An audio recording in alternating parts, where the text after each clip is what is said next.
दोस्तों डेब्ट का माना होता है कर्ज। पहले हम कर्ज लेते थे अपनी नीड्स फुलफिल करने के लिए, अब हम कर्ज लेते हैं अपनी लाइफस्टाइल जीने के लिए, यानी कि अपने वांट्स फुलफिल करने के लिए। काफ़ी बड़ा अंतर है नीड्स और वांट्स में। और धीरे धीरे जब हमारे डेब्ट ऑब्लिगेशंस, जब हमारे दायित्व हमारी रीपेइंग कैपेसिटी से ऊपर हो जाते हैं, तो ऐसी ही सिचुएशंस को हम कहते हैं डेब्ट ट्रैप। माना हम डेब्ट ले लेके फंस चुके हैं, हम अपनी लाइफस्टाइल के ही चक्कर में कर्ज में डूब गए, इसे बोलते हैं डेब्ट ट्रैप।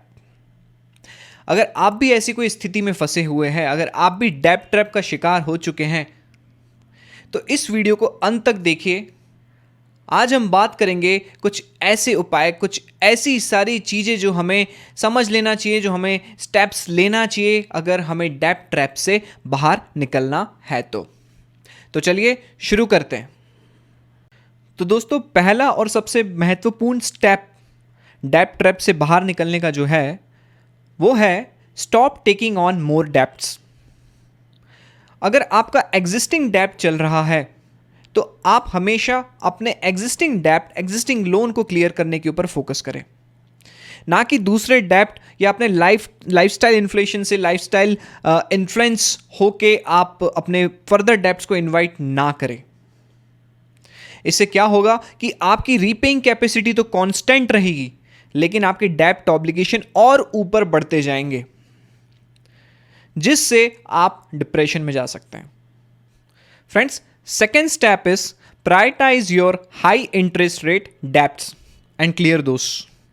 आपके ऐसे जो कर्ज है जिसके ऊपर ज़्यादा इंटरेस्ट रेट चार्ज हो रहा है, जैसे कि आपके क्रेडिट कार्ड बिल्स या फिर आपके कुछ पर्सनल लोन्स, आप इन्हें पहले चुकाने का ठान लें, आप इन्हें पहले क्लियर कर दें, क्योंकि इस पे बहुत ज़्यादा इंटरेस्ट रेट चार्ज हो रहा है। ऐसे करके आप प्रायोरिटाइज करें अपने डेब्ट्स को।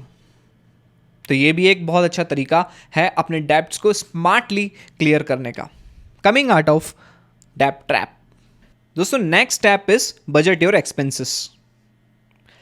इंसान का सबसे अच्छा दोस्त और सबसे बड़ा दुश्मन उसकी खुद की आदत होती है, उसकी खुद की हैबिट होती है, जिस वजह से वो अपने बहुत सारे डिसीजंस लेता है लाइफ में। दोस्तों अपनी लाइफस्टाइल रिलेटेड डिसीजंस जो है उस पर टाइट फोकस रखिए और एक टाइट बजट एक्सपेंस आप बनाइए। उसी आधार पर आप अपना पैसा स्पेंड करना स्टार्ट कीजिए। इससे क्या होगा ना कि आप अपनी सेविंग्स करना स्टार्ट करेंगे और वो सेविंग्स से आप डेब्ट चुका पाएंगे, या तो फिर उसी सेविंग्स से आप उसे इन्वेस्ट भी कर सकते हैं। दोस्तों next step is use your existing investments to pay off your debts.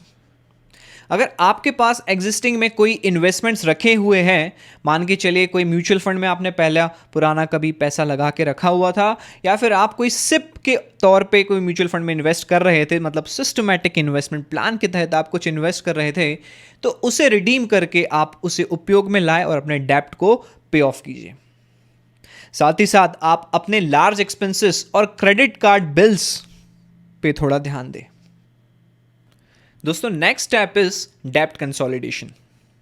दोस्तों डेब्ट कंसोलिडेशन एक प्रकार का पर्सनल लोन होता है, जहां पे आपके एग्जिस्टिंग सारे डेब्ट एक साथ मिल जाते हैं और आपकी मल्टीपल ईएमआई होने के वजह आपकी एक सिंगल ईएमआई होती है।